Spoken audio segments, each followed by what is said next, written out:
Hello दोस्तों, मैं बबलू कुमार अपने YouTube चैनल न्यू सक्सेस मंत्रा में आपका स्वागत करता हूँ। आज मैं आप लोगों के सामने एक फिजिक्स का टॉपिक लेकर आया हूँ जिसका नाम है प्रतिरोध। तो आज हम लोग जानेंगे कि प्रतिरोध क्या होता है, प्रतिरोध को कैसे डिनोट करते हैं, प्रतिरोध का मात्रक क्या होता है, प्रतिरोध किन किन बातों पर निर्भर करता है। तो सबसे पहले हम लोग जानते हैं कि प्रतिरोध किसे कहते हैं। तो देखिए, हमने बोर्ड पर लिख रखा है कि प्रतिरोध किसी पदार्थ का वह गुण है, या यहाँ कह सकते हैं हम लोग कि प्रतिरोध किसी चालक पदार्थ का वह गुण है, किसी चालक पदार्थ का वह गुण है जिस गुण के कारण चालक पदार्थ अपने में से बहने वाली धारा का विरोध करते हैं। ठीक है, तो आपको याद रखना है कि प्रतिरोध किसी चालक पदार्थ का वह गुण है जिस गुण के कारण चालक पदार्थ अपने अंदर से बहने वाली धारा का विरोध करते हैं। और कुछ इससे रिलेटेड पॉइंट है, ये देखिए यहाँ पे हमने लिखा है कि प्रतिरोध को R से डिनोट किया जाता है। ठीक है, आपको याद रखना है प्रतिरोध को R से डिनोट किया जाता है। दूसरा पॉइंट है प्रतिरोध का एसआई मात्रक ओम होता है।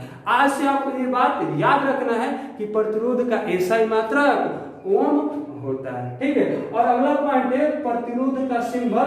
ठीक है, हम लोग देखिए प्रतिरोध का सिंबल जैसे होता है। ठीक है, आपको ऐसे चालक तार बनाना और यहाँ पे ऐसे डॉटेड कर देना, इसको हम लोग कहते हैं, इससे हम लोग प्रतिरोध को क्या करते हैं, डिनोट करते हैं। ठीक है, अब आगे की बात करेंगे कि प्रतिरोध किन किन बातों पर निर्भर करता है। तो यहाँ पे हमने लिख रखा है कि प्रतिरोध की निर्भरता। तो पहला पॉइंट में याद रखना है कि चालक पदार्थ के लंबाई पर, यानी प्रतिरोध जो होता है चालक पदार्थ के लंबाई पर निर्भर करता है। दूसरा पॉइंट होगा कि चालक पदार्थ के अनुप्रस्थ काट के क्षेत्रफल पर, यानी प्रतिरोध जो है चालक पदार्थ के अनुप्रस्थ काट के क्षेत्रफल पर निर्भर करता है। ठीक है, और तीसरा पॉइंट हमने लिख रखा है कि चालक पदार्थ के ताप पर, यानी प्रतिरोध चालक पदार्थ के ताप पर निर्भर करता है। और एक पॉइंट और हम लोग लिखेंगे, इसका चौथा पॉइंट में लिखेंगे यहाँ पर कि प्रतिरोध जो है, ठीक है, प्रतिरोध जो है यहाँ पे लिखेंगे कि चालक पदार्थ के प्राकृतिक पर, यानी चौथा पॉइंट में लिखेंगे कि प्रतिरोध जो है चालक पदार्थ के प्राकृतिक पर निर्भर करता है। तो उम्मीद है आप ये समझ चुके होंगे। ठीक है, तो आप लोग स्क्रीनशॉट ले लीजिए। ठीक है, तो आइए अब हम प्रतिरोध का व्यंजक ज्ञात करते हैं। ठीक है, तो हेडिंग आप लोग डालिएगा प्रतिरोध का व्यंजक। ठीक है, तो आई नो डॉट हम लोग जानते हैं कि प्रतिरोध जो है चालक पदार्थ के लंबाई पर निर्भर करता है और चालक पदार्थ के अनुप्रस्थ काट के क्षेत्रफल। तो देखिए प्रतिरोध जो होता है चालक पदार्थ के लंबाई के समानुपाती होता है। ठीक है, तो इस पॉइंट को देखेंगे, प्रतिरोध चालक पदार्थ के लंबाई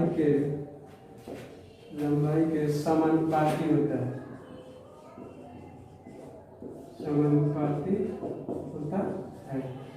प्रतिरोध चालक पदार्थ के लंबाई के समानुपाती होता है, यानी R directly proportional to L।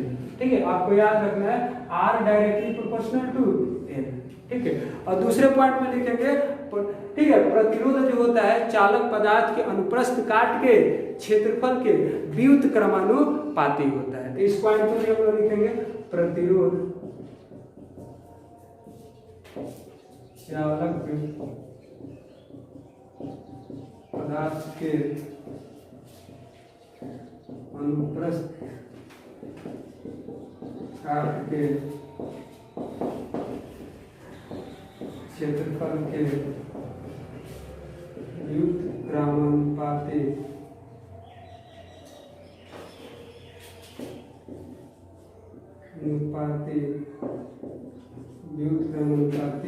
होता है। यहाँ पे लिखेंगे R inversely proportional to A।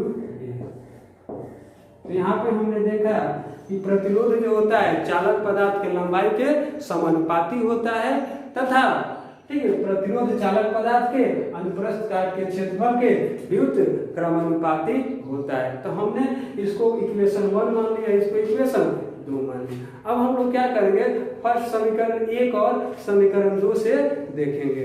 ठीक है, अब इसका हम लोग क्या करेंगे, ज्वाइंट वेरिएशन निकालेंगे। ठीक है, तो यहाँ पे ऊपर लिख देते हैं,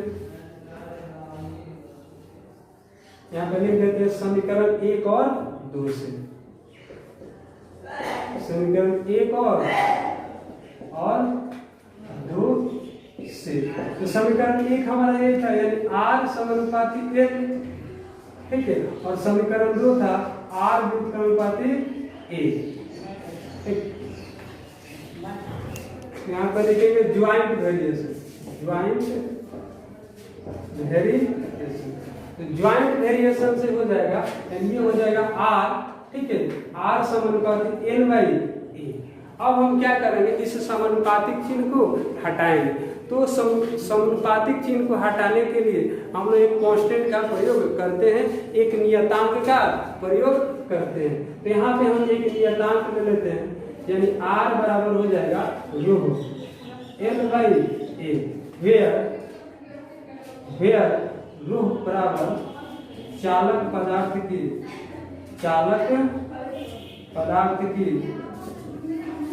प्रतिरोधकता।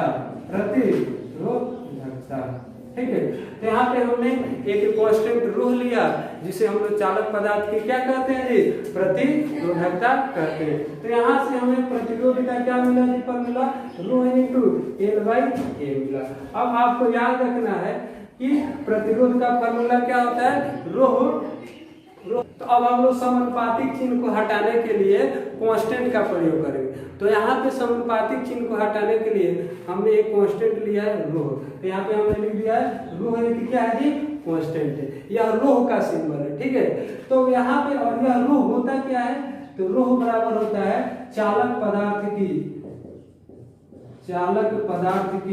प्रतिरोधकता।